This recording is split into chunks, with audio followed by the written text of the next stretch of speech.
കെഎസ്ആർടിസിയിലെ സ്ത്രീകൾക്കുള്ള സൗജന്യ യാത്രയ്ക്ക് കൊല്ലങ്കോട് ടൗണിൽ സ്വീകരണം നൽകി.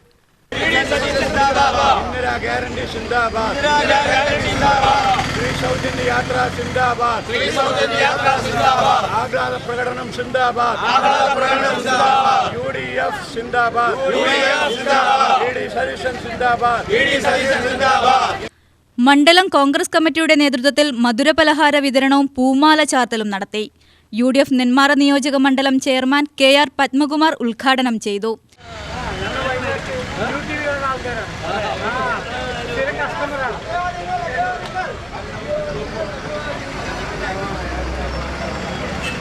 മണ്ഡലം പ്രസിഡന്റ് U നാസർ അധ്യക്ഷത വഹിച്ചു.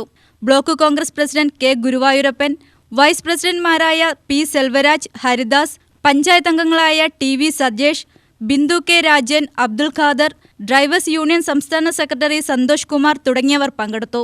ഈ UDF സർക്കാരിൻ്റെ സൗജന്യ യാത്രയ്ക്കുള്ളത് ഞങ്ങൾക്ക് ഏവർക്കും സന്തോഷകരമായി. ഇതിനും വെച്ച് കൂടുതൽ നല്ല കാര്യങ്ങൾ ഞങ്ങളുടെ മന്ത്രി ചെയ്യുന്നുള്ളത് ഒരു ഉറപ്പിലാണ് ഞങ്ങൾ എല്ലാവരും ഇരിക്കുന്നത്.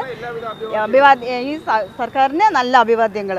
സൗജന്യ യാത്ര അനുവദിച്ച മുഖ്യമന്ത്രിക്ക് അഭിവാദ്യങ്ങൾ. ഇനിയും നല്ല ഓരോ കാര്യങ്ങളും നല്ല കാര്യങ്ങൾ ചെയ്തു തരുമെന്ന് പ്രതീക്ഷിച്ചുകൊണ്ട് മുഖ്യമന്ത്രിക്ക് ഒരിക്കൽ കൂടി അഭിവാദ്യങ്ങൾ പറഞ്ഞുകൊണ്ട് നിർത്തുന്നു.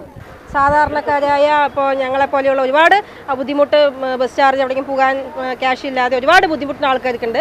അപ്പോൾ അവർക്ക് ഇത് നല്ലൊരു ഉപയോഗമാണ്. അത് കണ്ടറിഞ്ഞ് ഒരു നല്ല നടപടിയെടുത്ത UDF സർക്കാരിനെയും VD സതീശൻ മുഖ്യമന്ത്രിക്കും ഒരുപാട് നന്ദി, അഭിവാദ്യങ്ങൾ. UDF സർക്കാർ സ്ത്രീകളോട് കാട്ടുന്ന പരിഗണനയുടെ ഉദാഹരണമാണിതെന്ന് മണ്ഡലം പ്രസിഡന്റ് നാസർ പറഞ്ഞു. പ്രിയങ്കരനായ ലോക്സഭാ പ്രതിപക്ഷ നേതാവ് ശ്രീ രാഹുൽ ഗാന്ധി കേരളത്തിലെ അസംബ്ലി ഇലക്ഷന് മുന്നോടിയായി കേരളത്തിൽ വന്ന് പ്രഖ്യാപിച്ച ഇന്ദിരാഗാന്ധി എന്ന വൻ ജനകീയ പദ്ധതിയുടെ ഭാഗമായി ഇന്ന് കേരളം ഒട്ടുക്ക് സ്ത്രീജനങ്ങൾക്കുള്ള സൗജന്യ യാത്രയുടെ ആരംഭമാണ്. അതിനോടനുബന്ധിച്ച് കൊല്ലങ്കോട് മണ്ഡലം കോൺഗ്രസ് കമ്മിറ്റിയുടെ നേതൃത്വത്തിൽ ഇന്ന് കാലത്ത് 9:15 സ്വീകരണം, ബസ് സൗജന്യ യാത്ര അനുവദിച്ചുകൊണ്ടുള്ള ബസ്സിന് സ്വീകരണം കൊല്ലങ്കോട് മണ്ഡലം കോൺഗ്രസ് കമ്മിറ്റിയുടെ നേതൃത്വത്തിൽ സ്വീകരണം നടക്കുകയുണ്ടായി. UTV news, Palakkad.